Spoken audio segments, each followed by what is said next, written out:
Welcome back, you. This is the 40th really solid tin at this point. Okay, so we've got $105. Some containers for change in there. Took out a bunch there. Odd job and some lunch money. Are you in the video? What did you do? I really do think I need to get a new tin. All right, got a bunch of stuff. So I'll start at the smallest. It's a new pop filters for my Rode lav mic, and they came with jelly beans. Ended up getting a DJI lav mic, brand new, off eBay. So yeah, it was already a little cheaper, and just, yeah, it was cheaper. I highly recommend go on eBay and just throw things in your watch list. Watch the deals and things come through. I've just ordered something else, a new hard drive. Because it was in my watch list, eBay picked up on that and found me a cheap option, or maybe it was already in my watch list, but it recommended that I got a coupon to use for it as well as some percentage off. So I scored a double deal because I had put it in my watch list amongst a bunch of others, and eBay thought, hey, let's really try and get the money off this guy. New lav mic. I now have one for each one. So I've got one on here, so the DJI 2, mic 2. So I've got one for each of my DJI mics. That's a cool little thing. Although one of them is a shockingly cheap one. I think I spent $10 on it years ago. I only used it once. It was supposed to be like an action camera one, but it worked. I don't know if it still works, but it did work. So I may be in the market for getting another one in the near future to make sure there's at least one per mic. All right, so here's one I've been after for a long time. I've had this Red now for at least a year and a half, maybe 2 years, the Komodo. What I never got with it, because I bought it during the pandemic, was batteries. Cameras were quite hard to come by, and of this kind of quality anyway. They were quite hard to come by. Buying a combo pack that didn't have batteries so I could actually get the camera. And I ended up buying third-party batteries, which worked fine, worked great. But what I never had was these actual, official Red Volt batteries, if we can see that there. So these actually got a red skin that's been stuck to them. Again, secondhand, come from a store, I believe, in Sydney somewhere. Also bought from eBay, where I scored a good deal. I already found them quite cheap. Normally something like $220 each, ridiculously priced. Found the pair going for, I think, like $120 each. Was able to send a offer through, and I scored the two of them for $200 together. So I got them for $100 each. That's a huge saving.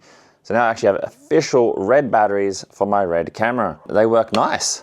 So that was an awesome score, official ones. So now I have 4 batteries that go on this thing. Yes, I could get a V-mount, spend like $1,000 to get a V-mount, and then more rigging so I could actually attach to the camera. Each one of these batteries actually lasts, depending on the camera usage, 1.5 to 2.5 hours each.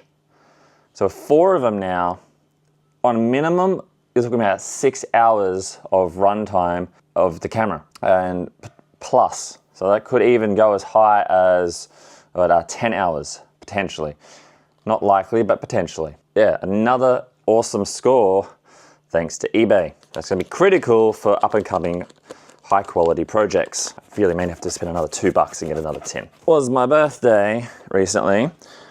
I scored some coupons, not coupons, like gift cards, through being attached to, being signed up to websites. I was able to get myself a new laptop. Shoo! The last generation's MacBook Air, so it's the M2 model, midnight blue, such a beautiful color. It is nice, so nice. It is actually just as powerful, 16 gig RAM. It's only got 250 gigs of hard drive space, but it's actually just as powerful as my other desktop Mac. It just has less hard drive space. Got a beautiful screen on it. It feels so nice. The battery just goes and goes and goes. It's incredible. I've already edited a couple of basic videos on it. I find myself not wanting to sit at my office desk and sit there on a computer to do things, and I've been running some of my basic videos like these ones just through my phone, and it's a real pain to try and do that. I was watching a video on YouTube where someone was just talking about, I guess, get some things that help to inspire them to keep doing, give them motivation, and it just struck me that I've been missing a laptop. Haven't had one now for a while after my last one burnt out. I had pushed it a lot. So I was looking around, I just wanted a cheap one. I was looking at secondhand ones and all this sort of stuff. These don't drop in price a lot when they go secondhand. Some people, you might score yourself a good deal. Then I saw this, JB Hi-Fi, competitive pricing, again with my gift card. There was another little deal that I managed to score. Combined together, I bit the bullet, threw it on my Zip money. So I got 6 months of paying it off. Now I have this very nice laptop, which is just as powerful as the other one. So nice to edit on. It's a small screen, but again, if I just keep it to the basic little videos, it should be great. I can take it out in the field. This was another problem I had recently of being on a film shoot. I had used my camera for someone else's shoot, so I still have the footage and haven't been able to pass it on. Whereas having something, a laptop that you have out in the field, you can put the SD card in and transfer the data over to their hard drive, and they go home with it. It just helps to make things a little more simple, because I don't really want to hand over my SD card from my Sony, or definitely not from this. See, fast cards in this can be upwards of like $1,000. It's insane, and you don't just hand that over for the chance of someone else losing, or you don't get it back. Same with the Sony Tough card that I got recently. That thing's like $300 itself. It's incredible what these things can cost. So you don't just want to hand those over and hope they come back to you. I've lost SD cards and things in the past through that kind of transaction.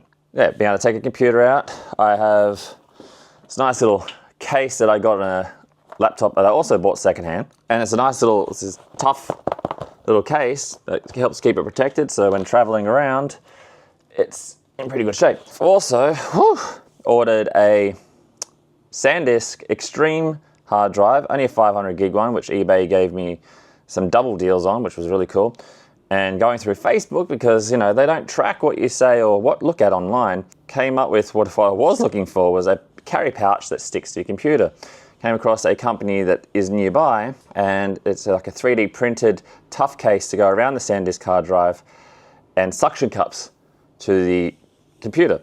So as you open it up and so forth, it doesn't have to sit freely and potentially move as you move. It will move with the computer as if it is attached. Way too much spending, but that is this week's stuff. On top of that, actually, no, that's not all this week. I have also, I went out and did some previs filming for the superhero short that I have been long making. So for the next scene, I went out and did some previs shooting to make sure I had timing and some angles, and I've been putting that together on this baby. So hopefully I'll be getting around to actually be able to shoot that soon, and with the previs do a much better job than I would have, because even just with the previs shots, some of the angles and things, I was like, eh. But that's what you get to catch out in doing some previs. You can work that out, what you may have thought of, and then you look it back on the quick shooting. It's like, when it comes to the day, no, I've got to have the camera maybe a little bit lower, maybe over there, have the sun from a different direction. I even caught out a moment where a shot that I would want a reflector working for, so help to break up the shadows in the shot. I believe that's all I've got to report this week. Bunch of little things, way too much money. So I'll see you next time. Thanks for watching.